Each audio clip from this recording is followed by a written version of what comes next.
सिंधिया समर्थक 6 नेता बर्खास्त। मध्य प्रदेश की सियासत में बड़ी हलचल, भाजपाइयों में मचा हड़कंप। दरअसल आपको बताते चले, मध्य प्रदेश के गुना में नगरपालिका अध्यक्ष समेत 5 पार्षदों को भारतीय जनता पार्टी ने निष्कासित कर दिया है। निकाय चुनाव के दौरान पार्टी से बागी होकर बीजेपी के अधिकृत उम्मीदवार के खिलाफ निर्दलीय चुनाव लड़ने वाले 6 नेताओं को पार्टी ने निष्कासित कर दिया है। पार्षदों की इन पार्टी विरोधी गतिविधियों से केंद्रीय मंत्री ज्योतिरादित्य सिंधिया नाराज थे और उनकी नाराजगी इन 6 नेताओं को भारी पड़ गई।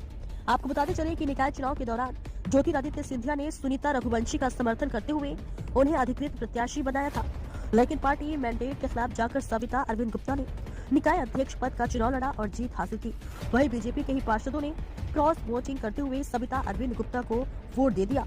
अब आपको बताते चलते हैं कि इसी के चलते सविता अरविंद गुप्ता के साथ पार्षद धर्म सोनी, पार्षद दिनेश शर्मा, पार्षद सुमन दाला रामलोधा, पार्षद बबीता राजेश साहू और पार्षद कैलाश भागल को निष्कासित कर दिया है। अब आपको बताते चलते हैं कि बीजेपी प्रदेश महामंत्री भगवान दास ने पत्र जारी कर नेताओं को निष्कासित किए जाने की जानकारी दी है। सविता अरविंद गुप्ता अपनी ही पार्टी के खिलाफ निर्दलीय चुनाव लड़कर नगर पालिका अध्यक्ष बनी है। उन्होंने पार्टी के इस फैसलों को स्वीकार करते हुए कहा, पार्टी का ही निर्णय अंतिम निर्णय है। अब आपको बता दें कि उन्होंने कहा, पार्टी का निर्णय माननीय है और मेरा आगे जो मुद्दा रहेगा कि नगर और क्षेत्र का विकास हो, यह मेरी हृदय से इच्छा है और मैं सभी को साथ लेकर चलूंगी। वहीं पार्टी से निष्कासित की गई पार्षद बबीता साहू के पति राजेश साहू ने कहा, हम पहले भी पार्टी के कार्यकर्ता थे और आगे भी रहेंगे। पार्टी का निर्णय हमेशा माननीय है। इसके अलावा हम पार्टी के नेतृत्व की बात करके अपनी बात बताएंगे। फिलहाल इस खबर पर आपकी क्या राय है, हमें कमेंट बॉक्स में जरूर बताएं और ऐसे ही खबरों को देखने के लिए हमारे चैनल को सब्सक्राइब जरूर करें। सुप्रीम कोर्ट से राहुल गांधी विजयी घोषित, भाजपा की करारी हार, कांग्रेसियों में छाई जश्न की आंधी। दरअसल आपको बताते चले, कांग्रेस नेता राहुल गांधी को सुप्रीम कोर्ट से बड़ी राहत मिली है। शीर्ष कोर्ट ने केरल के वायनाड से उनके लोकसभा सदस्य चुने जाने को चुनौती देने वाली याचिका खारिज कर दी। राहुल गांधी 2019 के आम चुनाव में वायनाड से निर्वाचित हुए थे।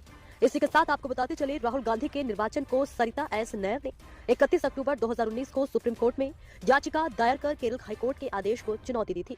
जस्टिस एएस बोपन्ना और जस्टिस दीपंकर दत्ता की पीठ ने यह याचिका खारिज कर दी है। आपको बता दें, याचिका में वायनाड और एर्नाकुलम में लोकसभा चुनाव को चुनौती दी गई थी। 2 नवंबर 2020 को गांधी के चुनाव को चुनौती देने वाली नायर की याचिका को सुप्रीम कोर्ट ने सुनवाई योग्य नहीं मानते हुए खारिज कर दिया था। इसके बाद में उन्होंने शीर्ष कोर्ट में याचिका बहाली की मांग करते हुए याचिका दायर की थी। आपको बता दें, शुक्रवार को पीठ ने अपने आदेश में कहा, विशेष अनुमति याचिका को गुण दोष के आधार पर खारिज किया जाता है।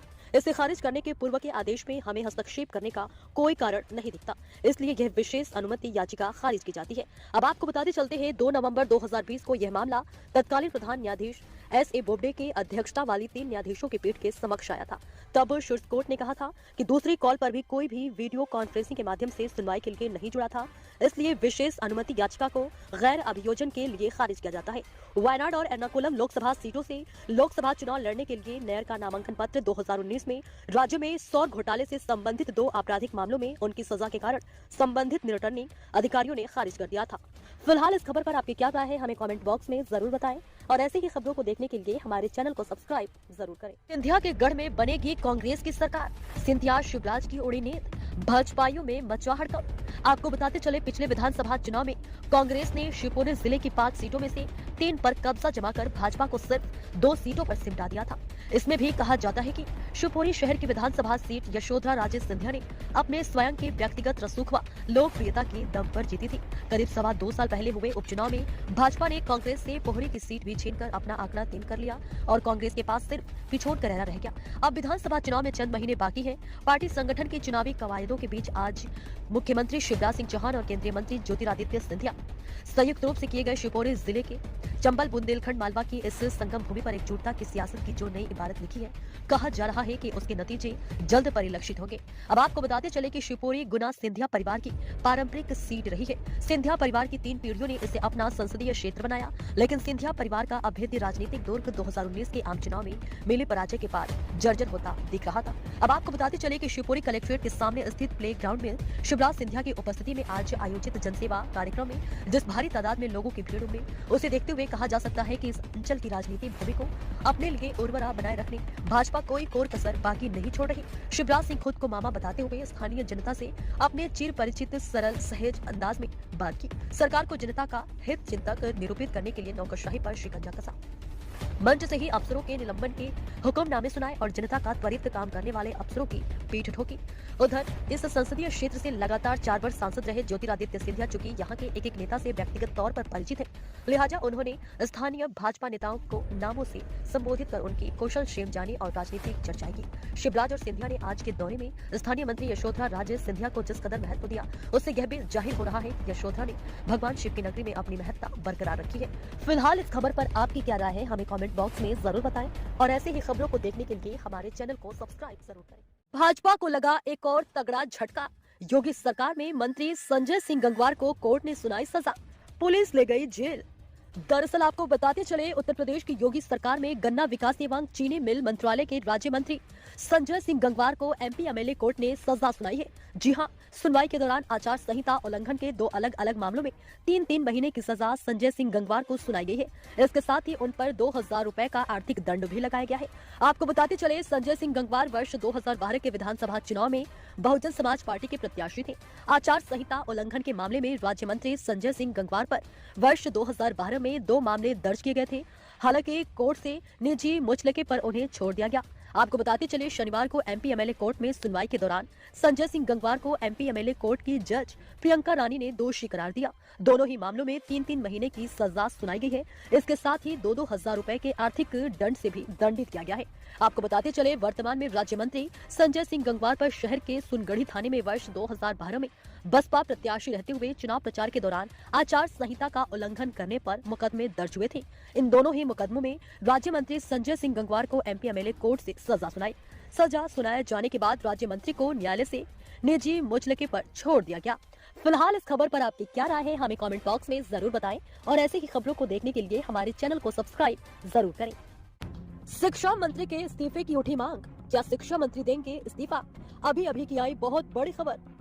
आपको बताते चले, Madhya Pradesh NSUI medical wing के नेतृत्व में एनएसयूआई कार्यकर्ताओं और छात्र छात्राओं ने चिकित्सा शिक्षा मंत्री विश्वास सारंग के खिलाफ प्रदर्शन कर इस्तीफे की मांग करते हुए उनका पुतला फूंका है। एनएसयूआई मेडिकल विंग के पूर्व प्रदेश समन्वयक रवि परमार ने चिकित्सा शिक्षा मंत्री विश्वास सारंग पर भ्रष्टाचार के आरोप लगाते हुए कहा कि मध्य प्रदेश में मेडिकल विश्वविद्यालय नर्सिंग काउंसिल और पैरामेडिकल काउंसिल द्वारा फर्जी मेडिकल और फर्जी नर्सिंग को मान्यता थोक में बांटी जा रही है। वहीं नई मेडिकल विश्वविद्यालय और नर्सिंग काउंसिल में फर्जी और अयोग्य अधिकारियों को बैठाकर परीक्षाओं में घोटाले करवा रहे हैं, जिसकी वजह से मध्य प्रदेश के लाखों मेडिकल छात्र छात्राओं का भविष्य अंधकारमय हो गया है। आपको बताते चले, रवि परमार ने बताया कि विश्वास सारंग हर रोज देश दुनिया की राजनीति की बात करते हैं, लेकिन उनका उनके विभाग पर बिल्कुल भी ध्यान नहीं है और ध्यान ना के बराबर है। उनको चिकित्सा शिक्षा विभाग का पूर्ण ज्ञान है, जिसकी सजा मध्य प्रदेश के हजारों कर्मचारी और लाखों छात्र छात्राएं भुगत रहे हैं। मेडिकल कॉलेज में कर्मचारियों पर तानाशाही रवैया अपनाया जा रहा है। मेडिकल विश्वविद्यालय और मेडिकल कॉलेजों में कई पद रिक्त हैं, उन पर जल्दी अभी भर्ती प्रक्रिया शुरू कर जिससे विभाग की व्यवस्थाओं में सुधार हो सके। आपको बताते चले, उन्होंने बताया कि मेडिकल विश्वविद्यालय के छात्र छात्राओं की परीक्षाएं पिछले 3 सालों से नहीं हुई, न ही विश्वविद्यालय द्वारा समय पर परीक्षा परिणाम घोषित किए जाते हैं। मेडिकल विश्वविद्यालय द्वारा पिछले महीने लाखों रुपयों का लेन देन कर सैकड़ों फर्जी नर्सिंग कॉलेजों का 2020-21 सत्र की मान्यता दी गई, जिससे यह स्पष्ट होता है कि प्रदेश में विश्वास सारंग बड़ा घोटाला कर रहे हैं। आपको बताते चले, रवि परमार ने कहा कि मेडिकल कॉलेजों में नर्सिंग ऑफिसर और कर्मचारियों के स्थानांतरण और आपसी सहमति से अदला बदली का नियम है, उसमें तत्काल बदलाव कर सामान्य प्रशासन के जो नियम है वो लागू किए जाए। फिलहाल इस खबर पर आपकी क्या राय है, हमें कमेंट बॉक्स में जरूर बताएं। वसुंधरा राजे सिंधिया भाजपा से की गई दरकिनार, उपचुनाव में भाजपा को मिली हार, मोदी शाह के उड़े होश। दरअसल आपको बताते चले, राजस्थान विधानसभा के सरदार शहर विधानसभा उपचुनाव परिणाम में राज्य की मुख्य विपक्षी पार्टी भारतीय जनता पार्टी को तगड़ा झटका लगा है। बता दें कि यहां कांग्रेस ने 26,852 मतों से बीजेपी को शिकस्त दी है। कांग्रेस के अनिल शर्मा ने 90,915 वोट हासिल कर बीजेपी के अशोक पिंचा को पछाड़ा है। इस हार के साथ ही पार्टी के प्रदेश अध्यक्ष सतीश पुनिया और विधानसभा में उपनेता प्रतिपक्ष राजेंद्र राठौर दोनों की प्रतिष्ठा को भी धक्का पहुंचा है। आपको बता दें, राजनीतिक विश्लेषकों की माने तो पूर्व मुख्यमंत्री वसुंधरा राजे भी अब तक हुए सभी उपचुनाव से दूरी बनाए रखकर ये साबित करने की कोशिश में सफल रही कि उनके बिना राजस्थान में भाजपा का पार पाना मुश्किल है। हालांकि ये बात दिगर है कि तत्कालीन मुख्यमंत्री वसुंधरा राजे के साल 2013 से 2018 के कार्यकाल में हुए 8 उपचुनाव में से उस समय की विपक्षी पार्टी कांग्रेस ने 4 विधानसभा और 2 लोकसभा सीटों पर जीत दर्ज की थी।